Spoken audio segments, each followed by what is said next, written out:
I've been to Santa Cruz and that whole area many times. And I have a close connection with people there. And I've had a lot of support from that area, and I'm grateful for it. So, of course, when I had the opportunity to meet with students from Mount Madonna, I jumped at the opportunity. And so, thank you for being here, and I look forward to your questions. Let's start. Okay. So, my name is Alyssa, and we were wondering what experiences in your life have directed you towards a career in politics. I grew up in the city of Cleveland, the oldest of 7, and my parents never owned a home. My dad was a truck driver. My mom worked when my mom raised the kids. That was her job. And because we never owned a home, as the family kept expanding, we kept moving. There was a time when landlords would put ads in papers saying 2 children only, or no children. And so it was hard to find a place to live as the family kept moving. So by the time I was 17, we ended up living in about 21 different places, including a couple cars. So we had an experience of constantly moving, living in different neighborhoods, coming into contact with many people who were in a somewhat similar situation economically. And that experience really made an indelible impression on me. And as I began my time in school, I really found that I had a lot of, the most joy that I had came from helping others, from being involved with others, from being of assistance in one way or another. Because really, public service is just that, it's service to the public. It is service. And it's a recognition that our lives do not belong only to ourselves. It's a recognition that the world is interconnected, that we are all interdependent. So I think that instinct is in every one of us. It's just that we may grow up in certain circumstances where we feel that instinct and we act on it in a way that causes us to come into contact with other people, and then through our altruism, our sense of service, we desire to act on that. So I just kind of grew into it. And it's fun. It's fun to be in public service. I mean, each person in this room is going to have an opportunity to do many different things. I mean, I was a stock boy in a grocery store. I carried golf clubs, a caddy at a golf course. I was a correspondent for my school to various newspapers. And then for a while I was saving money to go to college, I worked 2 40-hour-a-week jobs, back to back. One starting at 7:30 in the morning until 4:30 as an orderly, and then a surgical technician at a hospital.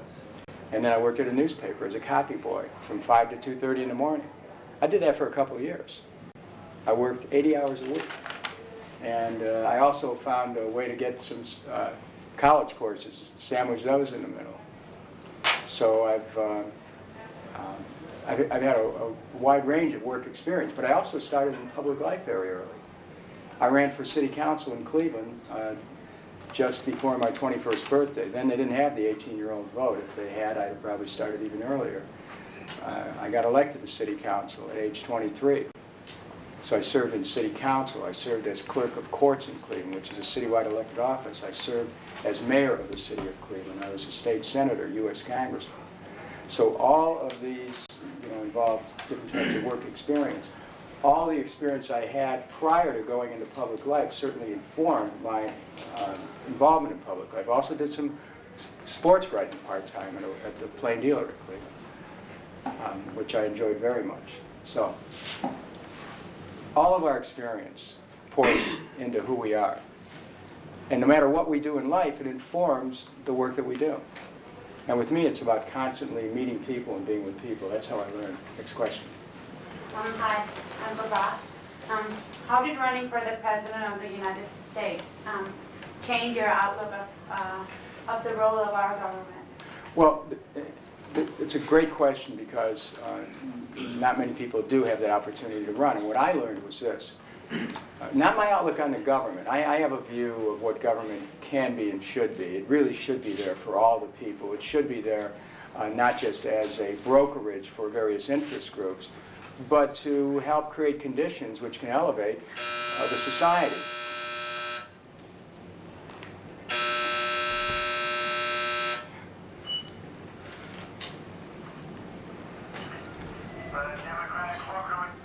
We have, when I travel the country, I saw something I want to share with you. There is an underlying unity in America. You wouldn't know that being in Washington. In Washington, it's Democrats against Republicans, Republicans against Democrats. One group set off against another. This whole town is a cauldron of conflict. But you know, across the country, while there certainly are differences that are happening every place, in every community, what I saw in traveling America was an underlying unity in a desire for peace, in a desire for health care for all, for elevating educational opportunities for all, for housing, for retirement security. There's much more unity in this country than one would understand being solely in Washington.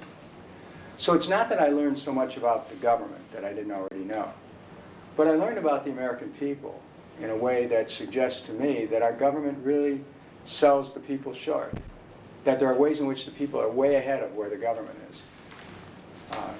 This government as an institution is going to have to make some changes in order to stay relevant to the people. There's so many changes that are happening in so many ways. There's a deeper discussion going on among young people, for example, and all the different structures that are emerging on the web, all the different discussion groups, whether it's YouTube or the Face website. Or, Facebook.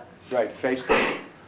There's a deeper discussion going on. People are looking for a sense that they can connect with others. And that's a signal. The government's disconnected from that. So I had a great, I had a deepened understanding of that. I saw it. I'd come back from my campaign trips. I'd come back to Washington, with a lot of hope because I'd see how the people want to move. But then I'd get here and you'd also see the resistance to change that's built in here. And things are changing so quickly that governments and other institutions are going to have to move a lot faster. And it's particularly true with what's emerging from the younger generation. Even when you look at political parties, people aren't connecting the same way with political parties. They're looking for structures that are responsive and relevant. Parties are going to have to work harder to keep pace with that. Next question. Hi, my name's John. I was wondering, how do you maintain your hope in the country when most of the policy of the elected administration seems to run contrary to what I understand to be your values? I would say that, well, it's important to know what it is they're doing and to understand what they do. The question, in the way that I look at it, isn't so much as who they are. We may have an estimation of who they are, speaking of the administration. The question is, who are we? Who are you? You. I mean, that's the question we have to be asking. In any situation. It's not about the people with whom we disagree. It's about looking within oneself and asking, what can I do to make this a better world? No one's stopping any of us from doing that. We disempower ourselves when we focus our attention on what someone in power authority is doing or not doing. That can be informative. That can help excite our passions. But the truth of the matter is, the fundamental question is not them, whoever they are. It's who am I? What do I stand for? what do I want to accomplish? How do I want to make a contribution to the world? These are the questions that every person ought to be asking. Now, it's so easy to focus on a president who we disagree with. Wrong discussion. Our discussion should be focused on what do we envision? What do we want to create? How can we make this a better world? How can we use our talents and abilities to do that? And so when you do that, you're creating your own hope. And you're giving others hope as well. And you're giving yourself a sense of your own potency and power to change the outcome. Because every one of us can do that. The only reason we lose hope is when we fail to recognize how powerful we really are. Everyone has power.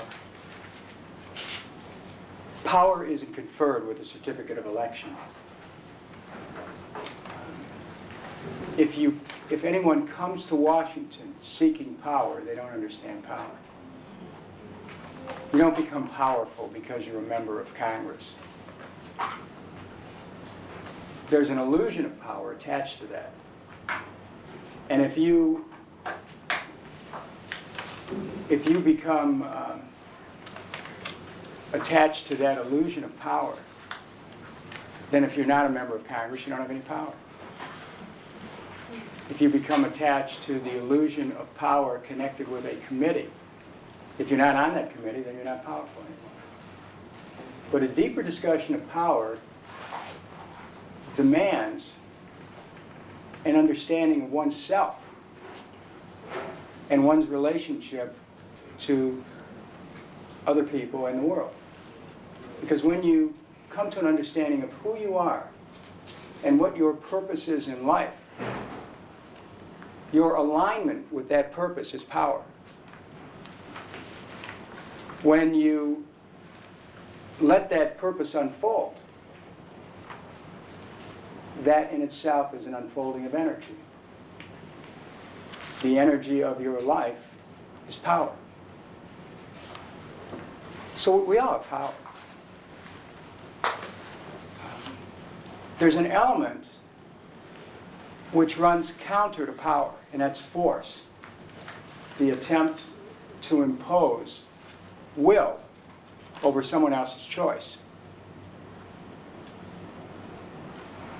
Force needs to be distinguished from power.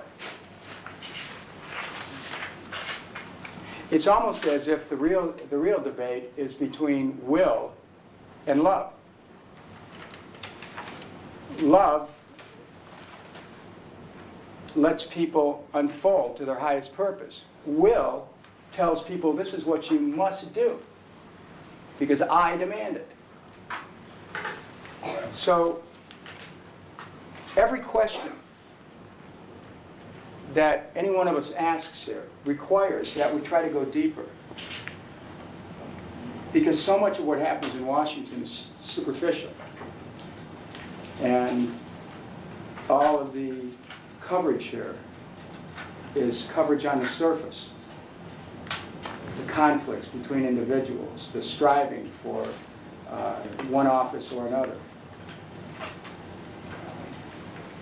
You know, a deeper discussion with a member of Congress would require not only asking where someone stands on an issue, that's instructive, but where does that individual stand with himself or herself? We become so interested in issues. That's an intellectual exercise which is often devoid of heart. So, when one talks about power, what do you mean?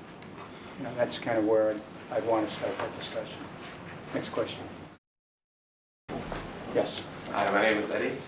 And when you were downstairs voting, we had a discussion with your assistant about the spiritual and philosophical essence, your answers, the explanations to our questions. And we were all very curious where that sort of consciousness developed in your life.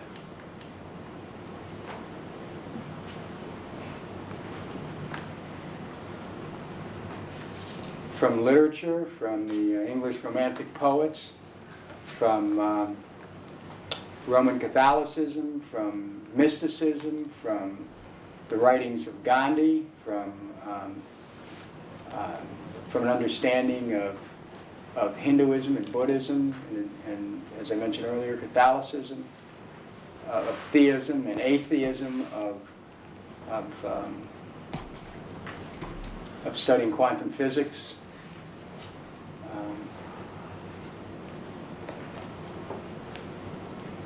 Playing baseball.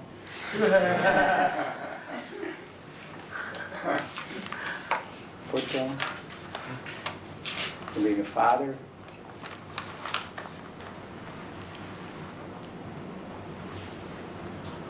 From asking questions. From coming to an understanding that my life doesn't belong to myself alone. From realizing that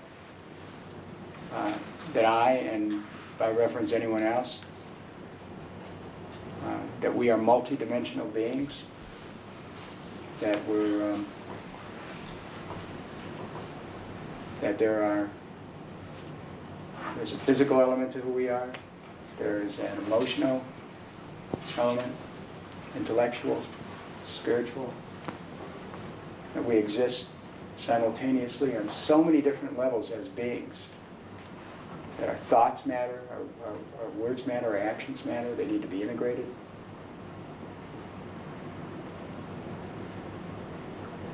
And so it's not the province of any one religion, although it, my thinking derives from many different religions, or of any particular type of political philosophy.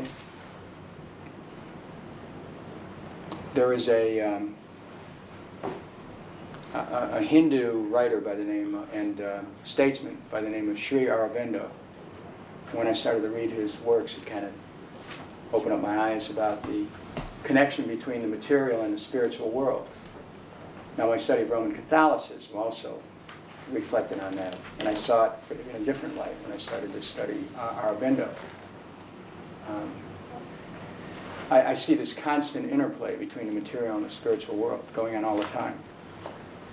I mean, I believe that without spirit, we'd just be empty shells. And spirit infuses us and helps us quicken and elevate the material world, helps it ascend. So I try to put that into every moment. And you know what? It works. And it makes life interesting and fun. It's a partial answer. Yes? Over here. Hi, I'm Megan. I mean, Often it seems that people who are visionary are dismissed as impractical idealists or cranks. Do you ever feel that you get marginalized because you have taken the lead on identifying issues that the Congress is not yet ready to discuss? well, what anyone thinks of me is none of my business.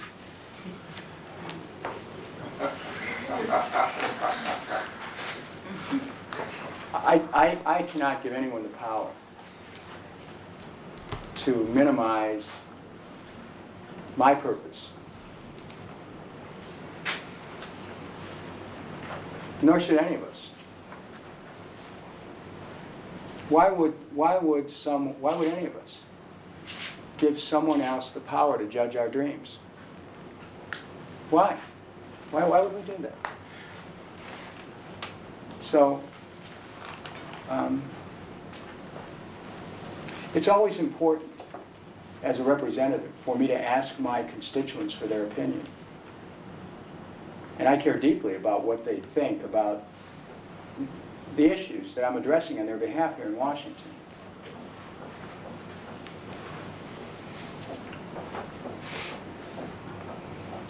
But I can't give anyone the power to impose upon myself a measure of judgment that would take me away from the work that I'm here to do. That's important for everyone. You know? Emerson, in his essay on self-reliance, wrote, "Trust thyself, every heart vibrates to that iron string." He spoke of believing that what's true for you could be true for everyone. Now, he wasn't talking about a kind of insular arrogance or egocentricity. What he was speaking to is that impulse within us that connects us to the world. He was speaking to that universality, that spark of universality that resides in all of us, which through our conscious reflection helps us understand that we are part of each other. And so when we say something, there are others who say the same thing. In that same essay, he spoke of how people would remain silent while they hear these great discussions going on, and then someone else would say exactly what they were thinking. We've all had that experience. Emerson describes it in this way. He says, our words sometimes come back to us with an alienated majesty. And so we need to trust ourselves. And when you trust yourself, you move forward without regard as to how anyone is assessing you at the moment. I mean, obviously, in my district, I'm very fortunate. I, too, have support of a lot of people. Otherwise, I wouldn't be elected. But you know, I haven't won every election. In my career, I probably, you know, counting primaries and generals, I probably won 28 elections and maybe lost 6. So, but it's not even about winning or losing. The question is, what do you stand for? We get so enamored of the outcome. Who we are is the outcome, not what someone thinks of us. And there's a sense in which, when we talk about having vision, we put it in the context of time. I find that if we are in touch with our timeless nature, if we can understand that time truly is an illusion, not simply in an existential way, but in a way in which we are universal beings. We're connected to everything and all. And when you stand for something, there are principles that are timeless. Human unity is a timeless principle. Interconnectedness, timeless principle. Interdependence, a timeless principle. Peace, timeless. Love, timeless. Hope, timeless. So when you look at the expanse of the universe and you try to draw forth from that universe the possibilities into this present time, whether it arrives, whether those hopes are realized in 2006, 8, 12, 16, 20, on and on, is not the point. It's that you connect your aspirations with a dream and move towards it. And that's what counts. It is the journey, not the destination. We don't always know where things will lead. But we have the right to make the choice to take the trip. And so I choose to take a journey of hope. And that in itself is its own reward. Where it leads, I can't tell you. I just want to interject a question. So this seems to me to answer a question about your run for the presidency as well. Because that was a journey that, you know, at some level people would say, well, there's no hope. And yet what you're saying here is probably the value of you talking to America about these ideas is spreading seeds that may sprout one day. You know what I found out? I found out that the message that I was giving had enormous response from young Americans. So if I'm speaking a little bit to the future, that's okay. Because that moment will arrive. And whether I'm holding up that torch at that moment is irrelevant. Somebody will take those principles and advance them. and then somebody will follow in like manner. So it's really about all of us. It really is about all of us. I hope you'll run again. Well, you know, I leave open all possibilities. And at the same time, I see something different happening in this country. I see there being a slow ferment and a